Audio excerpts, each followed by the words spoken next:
Okay students, ये हम derivative से रिलेटेड टॉपिक स्टार्ट करने लगे हैं। डेरिवेटिव की हमारी डेली लाइफ में बहुत ज़्यादा इम्पोर्टेंस है, क्योंकि ये हमें रेट ऑफ चेंज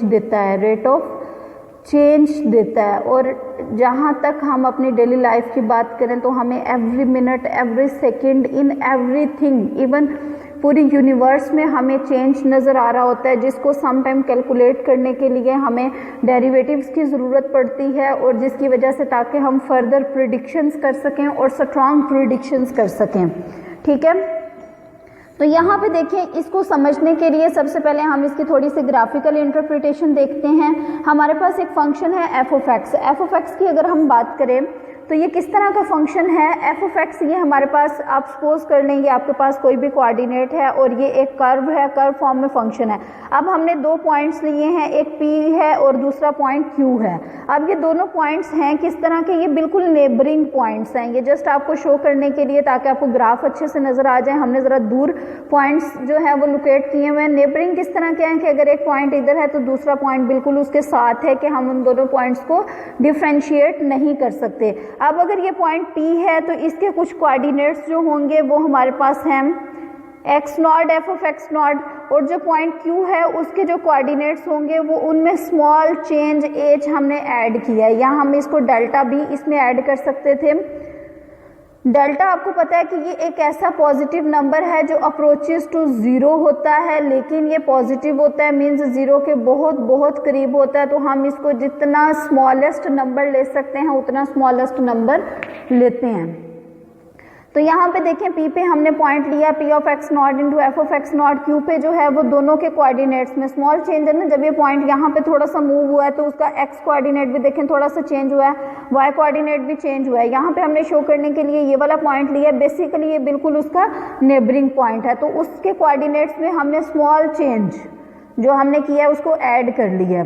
तो उसके जो कोऑर्डिनेट्स बन गए Q of x naught plus h into, यहाँ पे होता है क्या है कि यहाँ पे y नॉट आना था, और हमें पता है y नॉट किसके इक्वल, y किसके इक्वल होता है, एफ ऑफ एक्स के इक्वल होता है। जब हमने y नॉट में कुछ स्मॉल चेंज इंक्रीज किया तो इसको हम एफ ऑफ एक्स भी लिख सकते हैं, तो ये लिख लिया।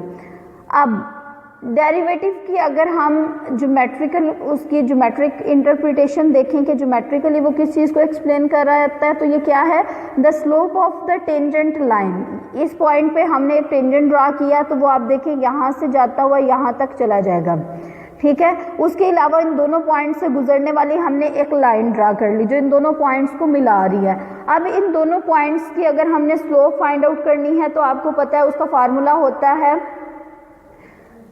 अगर ये P के कोऑर्डिनेट्स हैं x1 y1 और Q के कोऑर्डिनेट्स हैं x2 y2, तो इनकी जो स्लोप होगी वो हमारे पास होगी y2 minus y1 over x2 minus x1।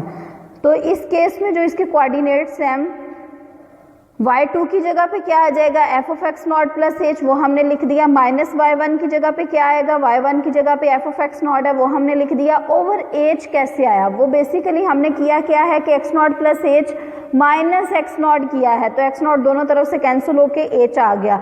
जब हम इस स्लोप फंक्शन पे, ये क्या है, ये स्लोप हमने कैलकुलेट किया, जब हम इस पे लिमिट अप्लाई कर देते हैं, क्या अप्लाई करते हैं, लिमिट, जब हम इस पे अप्लाई करते हैं लिमिट, ये जो हमारे पास h आया था, अगर ये अप्रोचेस टू जीरो है और हम इस पे लिमिट अप्लाई कर दें तो यही जो स्लोप है वो टेंजेंट लाइन की जो स्लोप होती है उसी को हम डेरिवेटिव कहते हैं। ठीक है, फर्दर भी हम इसको थोड़ा सा एक्सप्लेन करेंगे, डेफिनेशन इनकी डिटेल में देखेंगे। अभी तक के लिए आपके लिए इतना काफ़ी है। नेक्स्ट हम मूव करते हैं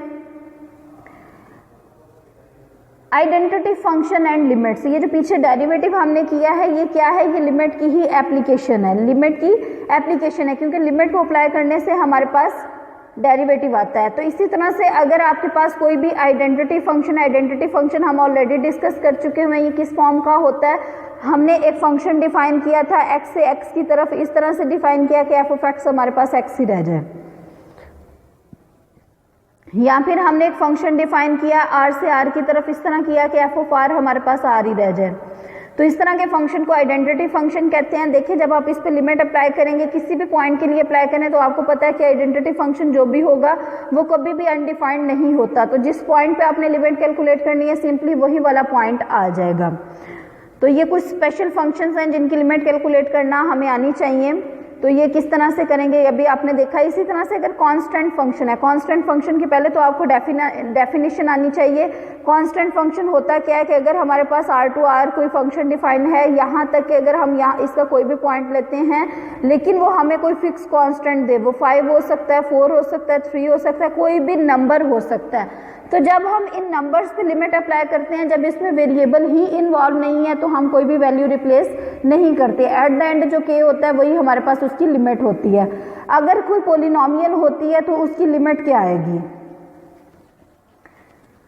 अगर आपके पास कोई भी पॉलिनोमियल है तो उसकी लिमिट क्या आएगी, अब वो हम देखते हैं। पॉलिनोमियल आपको पता है इस फॉर्म में होती है p of x is equal to an x n plus an minus 1 x power n minus 1 plus and so on plus a naught। जब भी हम इस पे कोई भी limit x approaches to c apply करेंगे तो इनमें से कोई भी टर्म जो है वो हमारे पास अनडिफाइंड नहीं होती। तो सिंपली जहां जहां पे x होगा वहां वहां पे हम c रिप्लेस कर देंगे। इसी तरह से अगर कोई भी रैशनल फंक्शन है, रैशनल फंक्शंस की लिमिट्स हमने कैलकुलेट करना सीखी हुई हैं कि अगर x अप्रोचेस टू इन्फिनिटी को जाए तो उसकी लिमिट क्या होगी। अगर x approaches to some number 2 था तो हमने कैलकुलेट की थी x square minus 2 square over हम कर लेते हैं x माइनस 2। तो इस तरह के फंक्शंस के हमने लिमिट्स कैलकुलेट करनी ऑलरेडी सीखी हुई है। ये जस्ट आपको सिंपलेस्ट फॉर्म में, रिटन फॉर्म में दिखाया गया है, तो आपने इससे कंफ्यूज नहीं होना। तो लिमिट ऑफ रैशनल फंक्शन क्या होगा कि जो भी ऊपर रैशनल क्या होता है कि हम उसको p बाय q की फॉर्म में लिख सके, ये होता है नंबर्स के फॉर्म में। अगर फंक्शन की फॉर्म में है तो फंक्शन क्या होता है कि ऊपर वाला भी जो है वो इन टर्म्स ऑफ x हो, ओवर वाला भी इन टर्म्स ऑफ x हो। जब भी हमने किसी पॉइंट पे लिमिट कैलकुलेट करनी है तो हम क्या करेंगे कि वो पॉइंट उन दोनों में रिप्लेस करके फाइंड आउट कर लेंगे।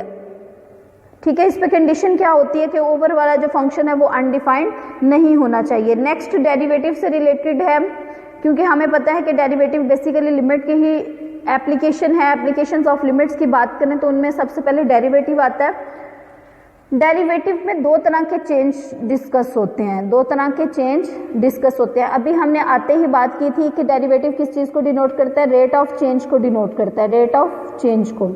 अब ये चेंज दो तरह से हो सकते हैं, एक होता है इंस्टेंटेनियस रेट ऑफ चेंज और एक होता है एवरेज रेट ऑफ चेंज। दोनों में क्या डिफरेंस है और उनको किस तरह से हम देखेंगे, ये आप जैसे जैसे फर्दर मूव हम करते जाएंगे आपको समझ आती जाएगी।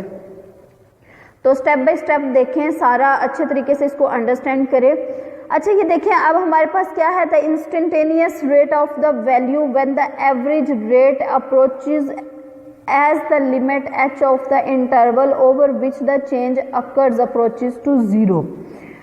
कि जो भी आपके पास average rate of change, average rate of change क्या था, वही जो हमने लिखा था y2 minus y1 over x2 minus x1। ठीक है, ये हमने लिख लिया, इसको कहते हैं एवरेज रेट ऑफ चेंज। जब हम इस पे लिमिट अप्लाई करते हैं, वो लिमिट हमने किस तरह की अप्लाई करनी है, When h approaches to 0, कि जो भी इसमें h इन्वॉल्व है, यहाँ अगर आप इस फॉर्म में नहीं लिखना चाहते तो हम इसको लिख सकते हैं f of x plus h minus f of x over h। इस फॉर्म में भी इसको लिख सकते हैं।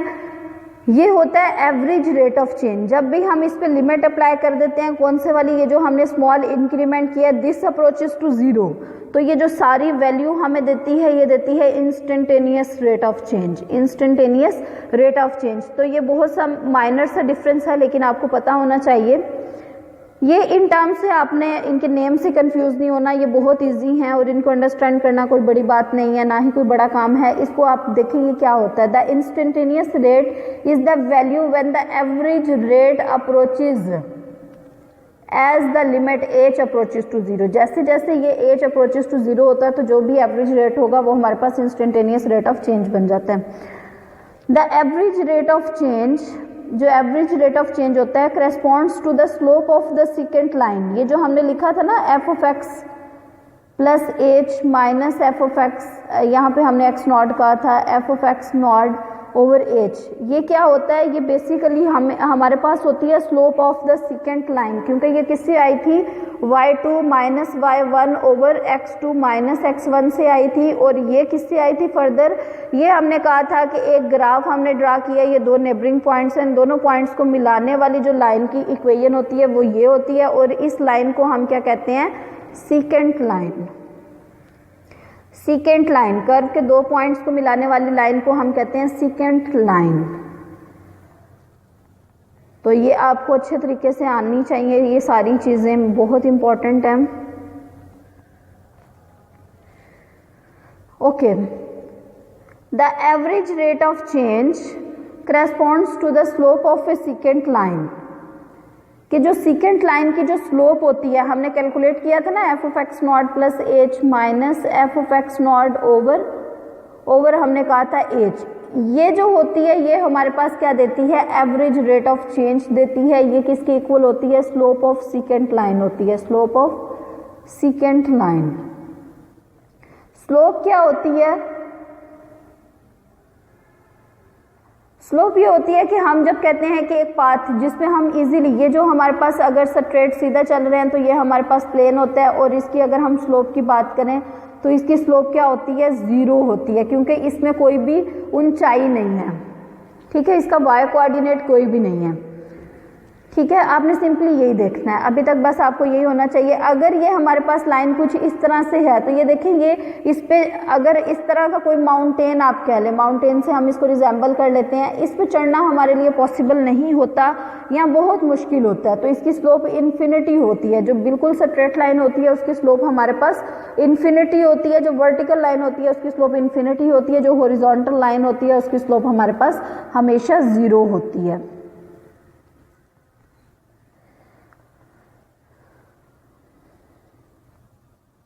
ओके, नेक्स्ट क्या है, लिमिट्स ऑफ फंक्शंस।